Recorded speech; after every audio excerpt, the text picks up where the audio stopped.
Comme ça, on va pouvoir s'en aller directement au PowerPoint. Donc, c'est super important. Le but de ce groupe-là de 6 semaines, c'était de se mettre au diapason, puis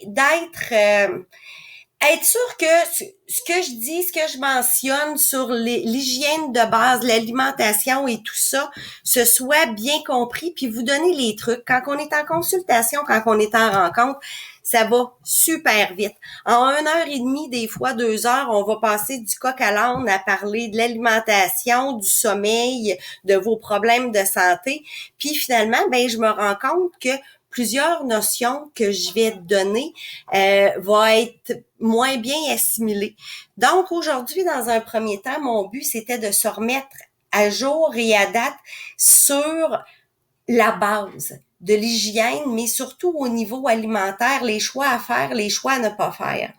Le but, c'est pas d'être parfait, c'est pas 100% du temps, c'est pas devenir plus parfait que le pape, puis d'ailleurs, lui, je suis sûre qu'il l'est même pas non plus, mais c'est de comprendre les choix qu'on fait, puis pourquoi on les fait et quelle incidence ils ont sur notre vie.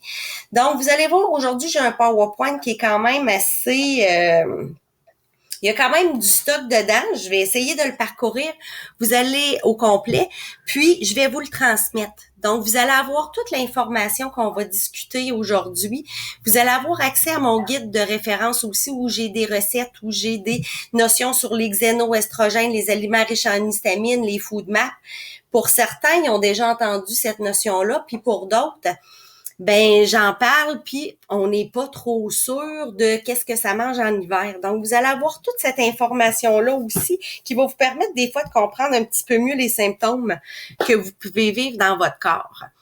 La semaine prochaine, j'ai le goût de vous parler de la détox, puis la détox dans toutes ses coutures. Disons que je pense que je vais peut-être être obligée de passer 2 semaines sur la détox pour bien passer toutes les émonctoires et puis ce qu'ils font, puis comment on peut les optimiser, puis quelle incidence ça a.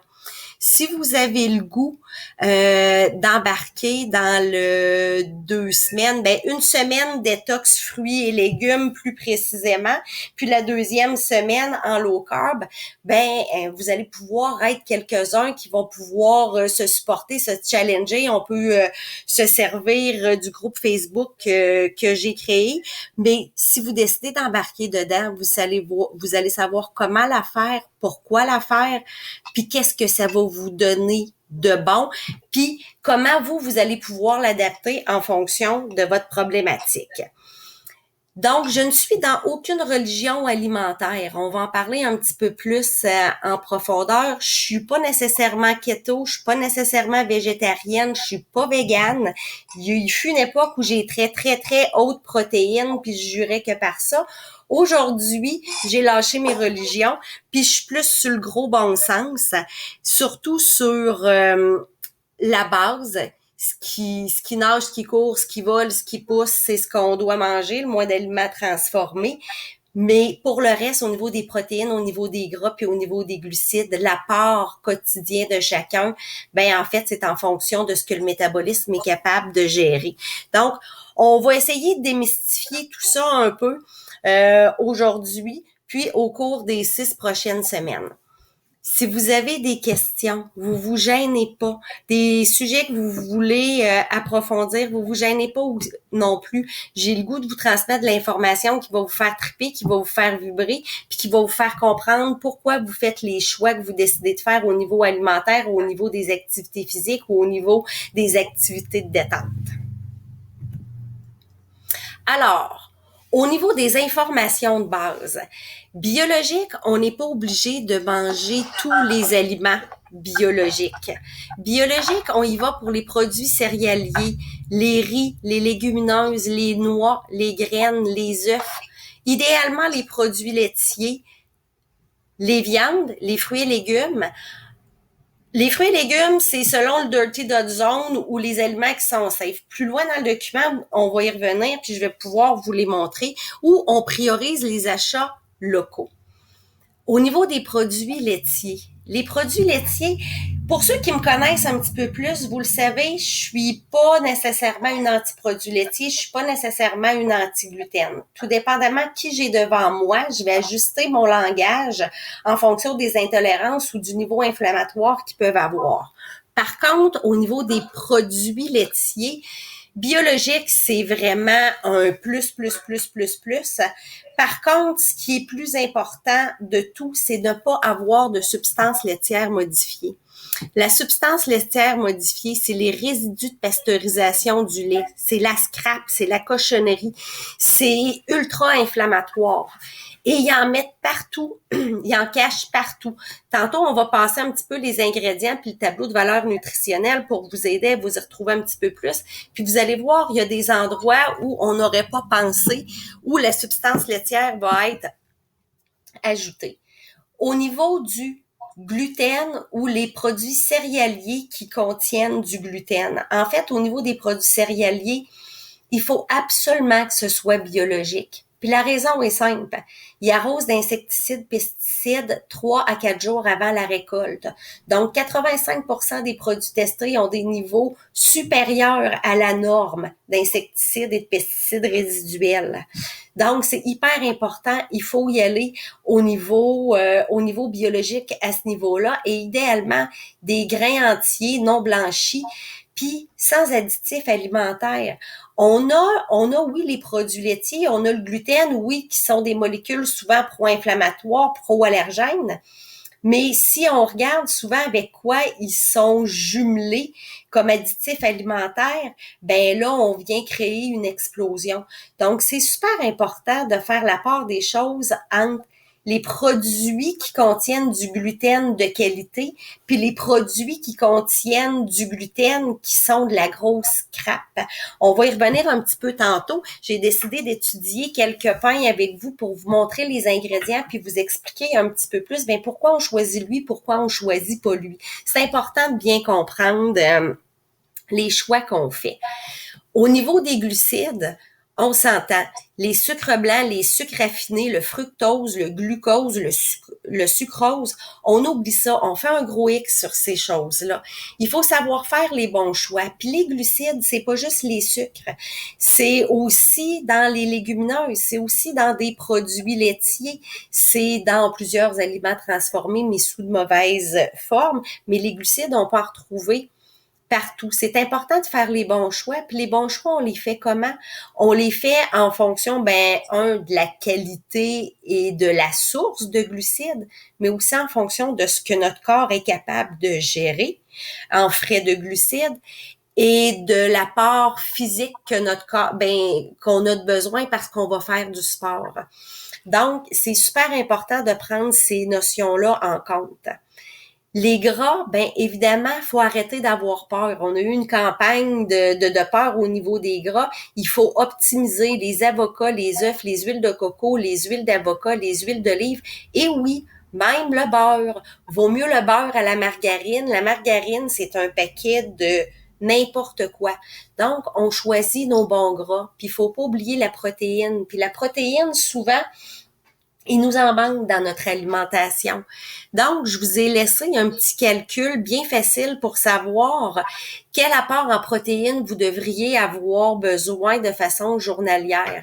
Un petit peu plus loin, vous allez également retrouver un tableau qui dit, un œuf, ça l'équivaut à combien de protéines digérées parce que ça se calcule pas en grammes ou en onces sur la balance de viande qu'on va consommer. Ça se calcule de la façon que nos enzymes, ils vont digérer ces molécules-là pour être assimilées. Donc, il faut consommer plus de grammes de masse physique corporelle de protéines que ce qui va être assimilé. Donc, vous allez avoir une référence par rapport à ça. Les suppléments naturels, les suppléments alimentaires, les suppléments naturels, que ce soit au niveau des vitamines et minéraux ou encore des suppléments de protéines, Les suppléments de protéines, la protéine de petit lait ou les protéines végétales de petits pois ou de riz brun. On a souvent associé ça aux muscle man, ceux qui s'entraînent. En fait, c'est pas vrai. Ces suppléments naturels là de type protéiné, ils peuvent être utilisés pour tout le monde. Moi, je connais beaucoup de gens qui vont me dire, Kathleen, j'ai pas beaucoup d'appétit le matin. Moi, manger, bof, ça me tente pas tant, puis j'ai pas vraiment faim. Ben je vais leur dire, un supplément de protéines, ça peut venir aider, ça se boit, c'est facile, ça bourre pas l'estomac quand on est capable de bien le digérer parce que la qualité du supplément de protéines joue sur la digestibilité de la consommation de la protéine. Donc, c'est important d'avoir des suppléments qui sont de bonne qualité. Au niveau des vitamines puis des minéraux, on pense qu'on est capable d'aller chercher tout au niveau alimentaire. C'est faux. En fait, on a besoin de suppléments naturels, vitamines, minéraux, acides aminés en fonction de la saison, en fonction de sa problématique, puis en fonction de nos besoins. Donc, oui, c'est important de supplémenter, mais de supplémenter de façon consciente puis en fonction de nos besoins. À venir jusqu'à présent, est-ce qu'on a des questions? Non. Ça va? Le débit est pas trop rapide? Ça c'est bien correct. Parfait! Donc, ça sera pas long, je suis revenue trop vite. Donc, l'alcool, la modération et la qualité a bien meilleur goût. Au niveau de l'alcool, au niveau de l'alcool fort, un petit alcool fort pur sur glace à l'occasion pour digérer, ça fera pas de mal à personne. Le drink avec un jus hyper sucré, de la liqueur et tout ça, c'est une autre histoire. Un vin de qualité, un vin bio, puis soit dit en passant, qui est pas nécessairement plus cher que les autres, va contenir une quantité minimum de sulfite, n'aura pas de colorant et de sucre ajouté. Donc, on se retrouve avec une qualité de vin. Puis, les maux de tête le lendemain sont pas mal moins pires. Donc, prioriser les vins biologiques puis on a de très bons vins locaux également. Je m'amuse à faire les petites tournées en été des vignobles, puis on a fait des belles découvertes. La même chose pour la bière. On oublie la Coors Light, la Bud, puis toutes ces bières industrielles-là. Même la Corona qui est faite, c'est ça, c'est des usines, des machines à produire en grande quantité. La qualité des ingrédients est ordinaire. Donc, si on priorise une bière de microbrasserie, ça va être beaucoup moins néfaste et beaucoup moins inflammatoire au niveau de la santé. Oui, le foie va avoir à gérer l'alcool qu'il y a dedans, mais au moins, il n'y aura pas à gérer toutes les autres toxines qui peuvent y être reliées. Le sel. Le sel, on nous a dit, pas trop de sel, faut faire attention. Oui, il faut faire attention à la quantité de sodium qu'on va voir dans les aliments préparés. Il faut faire une grosse croix sur le sel iodé. On priorise le sel de mer, le sel rose, les sels d'Himalaya. Le sel, c'est un minéral qui est essentiel. Souvent, on a un manque de minéral, ça va amener de la rétention d'eau, ça va amener des chutes de pression, ça va amener des étourdissements. Donc, c'est important de consommer l'équivalent d'une demi-cuillerée à thé de sel par jour. Les aliments avec la mention léger, c'est une grosse arnaque. En fait, oui, ça va être léger au niveau des gras, mais ça va être rempli d'agents texturants, d'additifs alimentaires. Puis les additifs alimentaires, c'est des perturbateurs endocriniens, c'est des perturbateurs du système au grand complet. Donc, il faut faire des choix alimentaires qui contiennent le moins possible et idéalement aucun additif alimentaire. Dans les modes alimentaires, il y a le végétarisme, il y a le vegan, il y a le keto, il y a les diètes hyper protéinées. Et dans les diètes style keto, on va beaucoup prioriser les succédanés de sucre. Les succédanés de sucre, ils sont à éviter. Ils font partie des additifs alimentaires qui vont avoir comme répercussion à moyen et à long terme être des perturbateurs endocriniens. Donc, si on veut sucrer, on priorise la plante stevia si on est en style keto. Si on est faible en glucides, on peut utiliser le miel et le sirop d'érable, et la même chose si on est en diète normale ou en alimentation normale. Le sucre, le sirop d'érable, le miel, le sucre de canne, la vraie mélasse, c'est les meilleurs ingrédients pour pouvoir sucrer. La date aussi, on va y revenir un petit peu plus loin sur une autre notion, mais la date, c'est une autre belle façon d'aller chercher des propriétés sucrantes. Et la compote de pommes. Compote de pommes va avoir deux effets. Va avoir un effet de remplacer les gras dans des recettes de muffins ou de biscuits et va avoir en même temps comme effet de sucré. Donc, ça peut devenir une très belle alternative.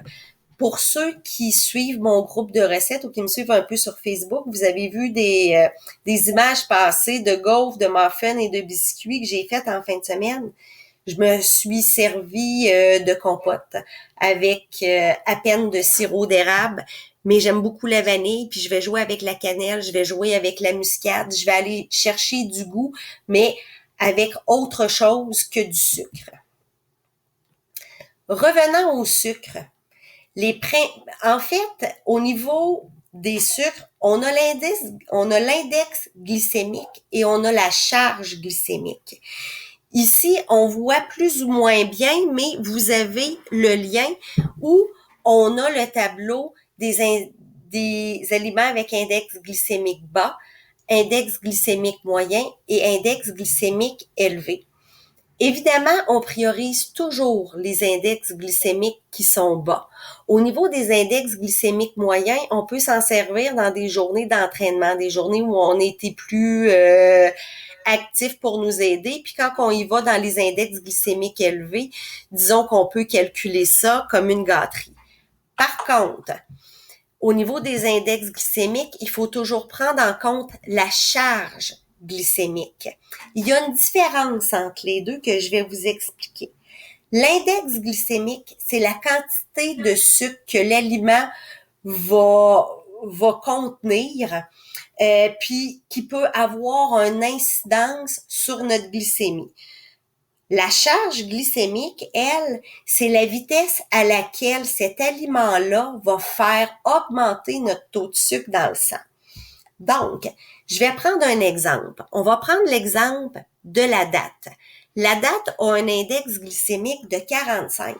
Donc, de base, je vous dirais, la date, index glycémique de 45, on touche pas à ça parce qu'on se retrouve avec un index glycémique qui est élevé. Par contre, si je regarde sa charge glycémique, elle est à 8,4. Donc, si j'incorpore de la date dans un muffin avec de la farine d'amande où je vais incorporer de la poudre de protéines, la charge glycémique va devenir encore moins grande et ça devient un aliment sucrant pour mettre dans les recettes qui va avoir une incidence moindre sur notre glycémie que le sucre. Donc, est-ce qu'on comprend bien ce que je viens d'expliquer en ce moment? Oui, OK. Donc, il y a vraiment une différence entre les deux. Puis dans notre éducation, on nous a de prime abord parlé d'index glycémique. On se fie seulement aux index glycémiques, puis on y va dans le bas. Mais dans le fond, il y a les charges glycémiques qui sont importantes. Donc, vous pourrez vous amuser à regarder. Puis des fois, on va trouver des index glycémiques faibles avec des charges glycémiques élevées. Donc, lorsqu'on se retrouve dans des problèmes de diabète, d'hypoglycémie, ben c'est des facteurs qui sont importants à regarder parce que ça a une importance primordiale sur la gestion de votre taux de sucre. C'est la même chose lorsqu'on se retrouve en perte de poids. Pour les gens qui n'ont pas de problème de poids, qui n'ont pas de problème de santé, c'est plus ou moins important ou pertinent. Par contre, si on veut s'en aller dans une diète qui est low carb, qui peut être cétogène ou qu'on a des problèmes de santé, c'est des informations qui deviennent pertinentes. Tantôt, je vous mentionnais, comment que ça prend de grammes d'un aliment pour me donner le gramme voulu au niveau de l'ingestion de la protéine. Donc, si on regarde ici au niveau du poisson frais, ça va nous prendre 90 grammes de poisson frais pour avoir 23 grammes de protéines assimilables. Au niveau des volailles, du bœuf, des poissons en conserve, c'est 90 grammes également pour nous donner 24 grammes. Donc, ça vient nous aider à gager les proportions de nos repas. Idéalement, il faut toujours avoir un 15 à 20 grammes. Encore là, ça dépend de la grandeur puis ça dépend de l'activité physique de chacun. Mais il faut se calculer un 15 à 20 grammes de protéines par repas. Donc, il y a des gens qui vont me dire, ouais, Kathleen, si je mange les céréales keto le matin aux graines que je prends mon quart de tasse, est-ce qu'il faut que je rajoute de la protéine à ça? Donc, si je viens regarder ici, noix et graines grillées, un quart de tasse, ça nous donne 8 grammes de protéines. Donc, j'ai dit tantôt que ça prenait entre 15 à 20 grammes. Donc, oui, il faut aller substituer, que ce soit avec un œuf, que ce soit avec un shake de protéines, que ce soit en mélangeant notre granola à une partie de yogourt grec. Donc, il y a moyen de pouvoir optimiser la quantité de protéines dans nos repas en faisant des combinaisons. Le gras maintenant, c'est super important, notre corps a besoin de bon gras. Puis c'est une des sources principales d'énergie qu'on devrait avoir. En fait, au niveau des sources d'énergie, de calories qu'on devrait ingérer, les glucides devraient correspondre à environ 5 à 10% de notre alimentation.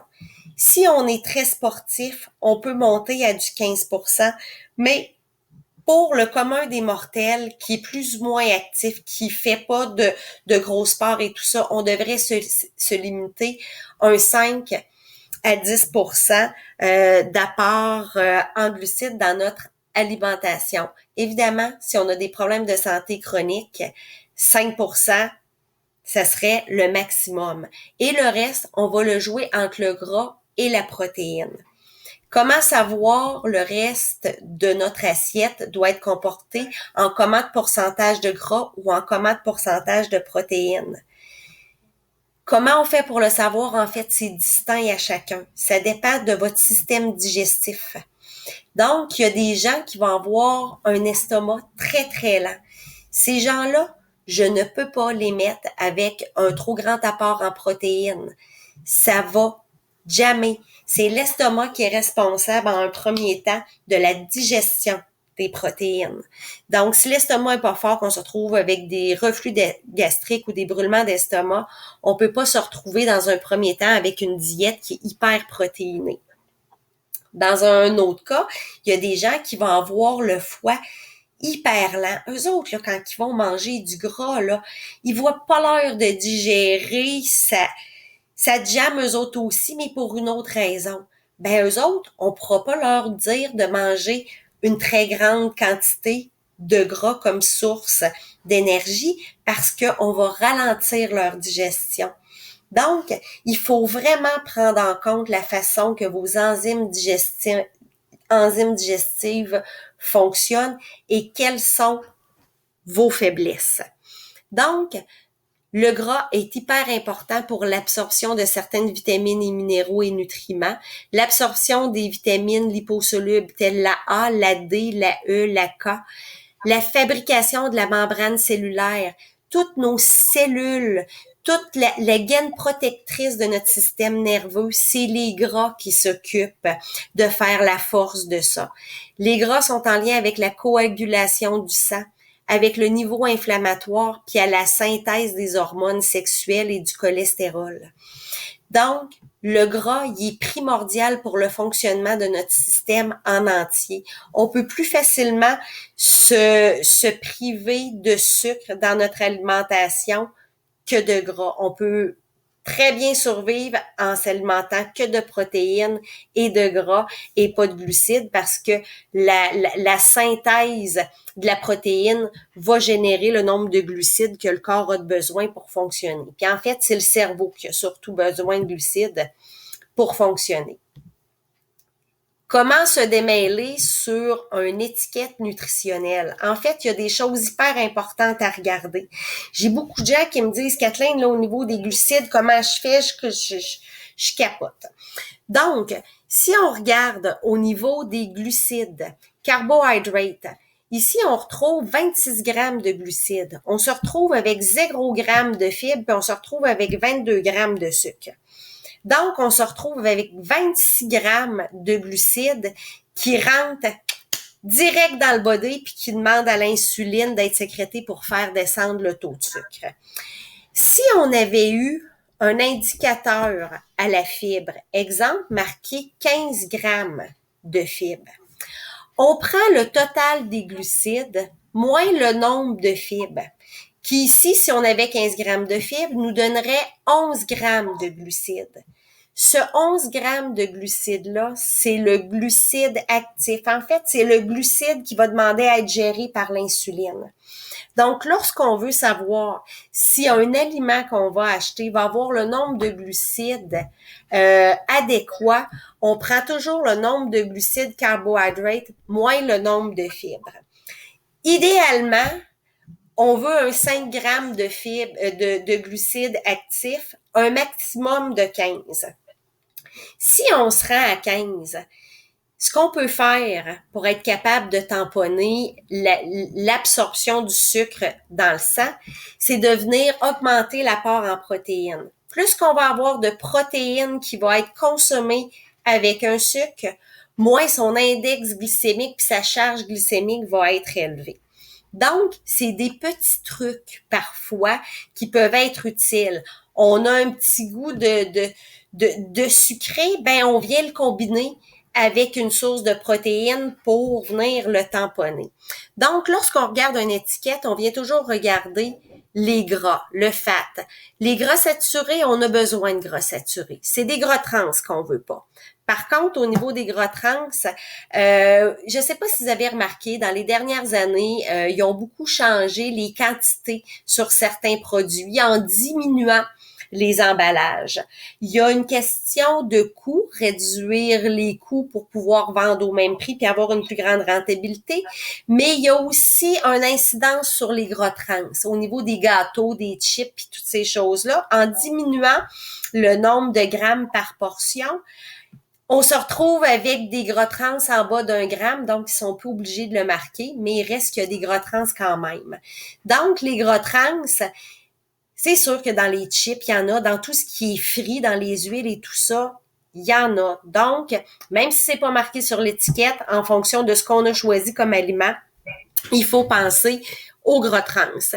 Et les protéines, c'est important de les regarder également, tout dépendamment si on est en collation ou si on est au repas. On veut avoir le nombre de protéines le plus élevé possible. Et évidemment, au niveau du sodium, on veut le moins élevé possible également. Si on regarde ici, je vous ai mis les étiquettes de 2 ingrédients. Un, c'est des barres santé et l'autre, c'est les céréales qui ont été nommées numéro 1 dans le Reader Digest, des céréales les plus santé et les plus nutritives. Donc, j'aimerais qu'on prenne le temps de regarder les ingrédients. Donc, le premier à gauche, on voit avoine entière, farine de blé. Jusque-là, ça va. Troisième ingrédient, glucose, fructose. Du poison pour le système nerveux. Farine de blé entier, ça va. Huile végétale, bon, ça peut passer. Chicorée, substance laitière modifiée. J'ai dit tantôt qu'on n'en voulait pas dans notre alimentation. Donc, on se retrouve avec de la substance laitière modifiée ici et on se retrouve en plus avec du gluten de blé. Le gluten, on veut de bonne qualité de gluten dans nos céréales, mais on en veut, s'il vous plaît, pas dans nos aliments. Si on regarde à côté, on regarde les ingrédients, grains entiers, sucre de canne, c'est super beau et on termine avec le dernier ingrédient, BHT. Je vous ai mis en lien en haut bas de la diapositive les 10 additifs alimentaires à éviter. Il en fait partie, c'est un cancérigène. Donc, c'est important d'apprendre à regarder les aliments lorsqu'on va acheter des aliments transformés. Idéalement, c'est de faire par nous-mêmes, mais prenez le temps de regarder, il y a quand même des meilleurs choix qu'on puisse faire. J'ai voulu vous comparer quelques pains également. Pain pomme classique, style français. C'est le moins pire de cette catégorie-là. On voit pas très bien ici encore, mais si on regarde à la fin, on va voir gluten de blé comme troisième ingrédient. Puis ensuite de ça, on a du propionate de calcium, du monoglycéride, un paquet de noms qu'on connaît pas. Bref, c'est tout pour remplir l'estomac, mais rien pour nourrir le système. Ici, première moisson. C'est dommage que les qualités d'image soient pas excellentes, mais vous, sur votre PowerPoint à grand écran, ça va être mieux. Il n'y a aucun additif alimentaire. On se retrouve avec les farines non blanchies qui sont biologiques, la levure, l'eau et le sel. Il n'y a rien d'autre. Le pain bon matin, on pourrait penser que c'est un bon pain. Quand on regarde les ingrédients, c'est pas mauvais aller jusqu'à ce qu'on arrive dans les derniers ingrédients. Gluten de blé ajouté encore. Son gros problème, c'est ça, et il est pas biologique. Ensuite, on se retrouve avec le pain première moisson. Le pain première moisson, là, honnêtement, c'est celui que je vais conseiller. Il est facile à trouver, il est abordable, il est biologique, il est pas blanchi, puis il n'y a pas d'additifs alimentaires. Donc, c'est définitivement une super qualité à retrouver. Il y a des gens qui ne peuvent pas consommer du tout de gluten.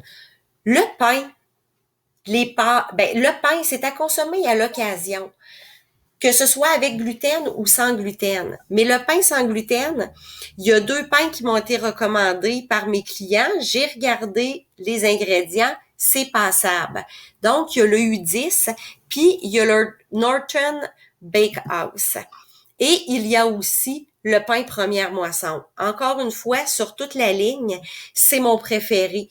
Puis je vous dirais, même comparativement au pain normal première moisson au grain germé, j'aime un petit peu plus lui du fait qu'il y a un petit peu moins de glucides, puis il y a un petit peu plus de protéines, puis il y a une belle teneur en lipides aussi, il y a un petit peu plus de gras.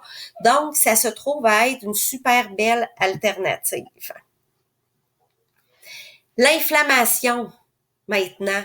Donc, au niveau de la base, on a parlé vraiment de la structure alimentaire qu'il faut idéalement faire. On se préoccupe de ce qu'on doit manger biologique ou pas. On se préoccupe des additifs alimentaires.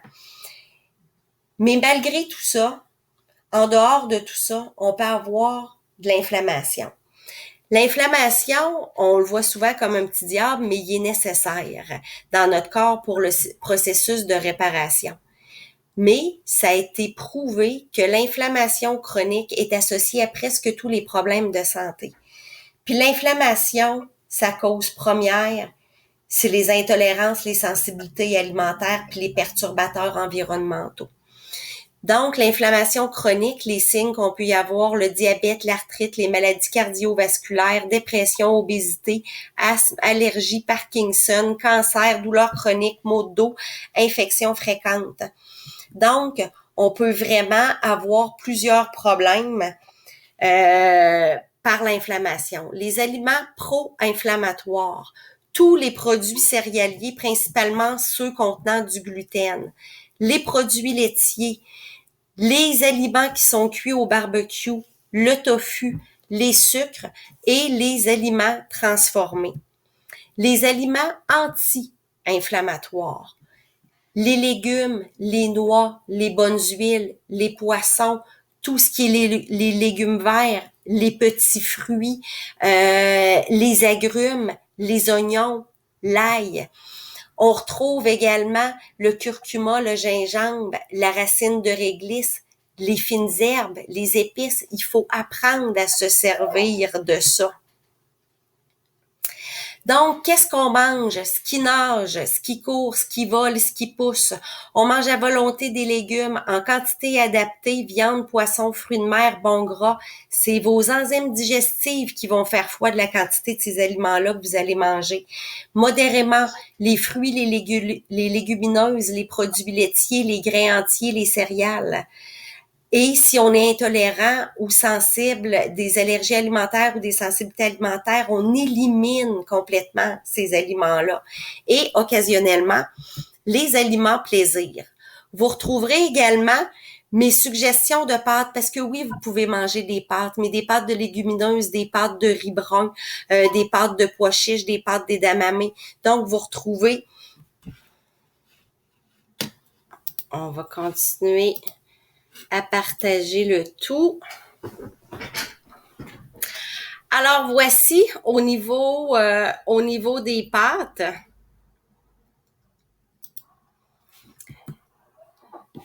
Ensuite, si on regarde au niveau des produits laitiers, souvent les gens ils vont me demander, Kathleen, qu'est-ce que tu suggères comme fromage, qu'est-ce que tu suggères comme crème? Au niveau des crèmes à l'épicerie, mis à part la Riviera, dans la section biologique, on n'est pas capable de trouver vraiment de crèmes qui n'ont pas de substances laitières modifiées. Riviera, honnêtement, c'est une super belle compagnie. Puis pour ceux qui consomment pas de produits laitiers, ils ont des yogourts de coco, ils ont du kéfir de lait de coco, qui, soit dit en passant, est excellent. Le kéfir de lait de coco, j'aime bien le mettre avec mes granolas le matin, puis ça se trouve à être une super belle source de probiotiques. Donc, il y a des petits trucs comme ça qu'on est capable de faire où on peut venir soutenir notre flore intestinale sans être obligé de prendre des suppléments en plus. Au niveau un petit peu plus commercial, au niveau de la marque de fromage Sélection, la marque Gouda, Suisse, puis Averti n'ont pas de substances laitières modifiées. Le fromage Allegro en a pas non plus. Et outre ça, souvent les fromages qu'on va retrouver dans la section des fromages fins en épicerie, plusieurs en auront pas. Les brie, les emmental, les suisses, la majorité du temps, c'est des produits qui sont safe. Mais on regarde dans les ingrédients et puis on va le voir, ça se trouve être le premier ou le deuxième. Au niveau du yogourt, le yogourt grec, toujours nature, on prend toujours le yogourt nature. Le Liberté, le Kirkland, c'est deux très bons fromages. Le Riviera également. Les autres, il y a Stoikos, je pense, puis le Scandinave et tout ça. Le nombre de glucides est un petit peu plus élevé. Donc, proportion protéines puis proportion glucides, le Liberté puis le Kirkland, c'en est des très bons. Au niveau du fromage cottage, il faut faire attention. La majorité ont de la substance laitière modifiée aussi. Le Siltes, le Western, en ont pas. Il peut en avoir d'autres, mais c'est les deux plus faciles à trouver. Au niveau du pourcentage de gras, on s'en fout un peu. Le 4 a une meilleure texture, une meilleure onctuosité.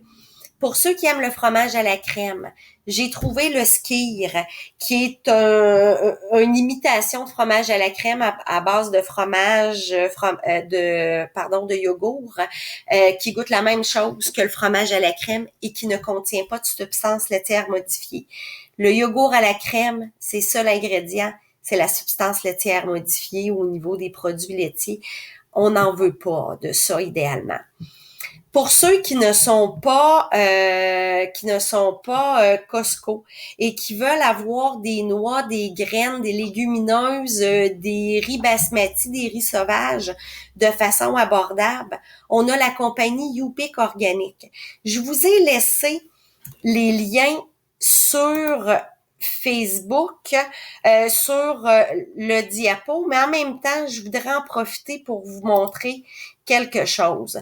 Je vous dis souvent que moi, je commande par là, que je sauve 15% de rabais. Donc, si on clique sur un produit, vous allez voir, bon, il a fallu que je clique pas sur le bon produit. On peut avoir un abonnement. Donc, je vais essayer de vous en trouver un que j'ai un abonnement pour vous montrer comment faire. Parce que lorsqu'on se fait livrer 5 produits en même temps, regardez ici. Donc, j'ai des coconut chips qu'on peut très bien manger et c'est excellent. Donc, lorsqu'on se crée des livraisons récurrentes et on se fait livrer 5 articles en même temps, on peut s'en faire livrer moins, mais on va avoir juste 5%.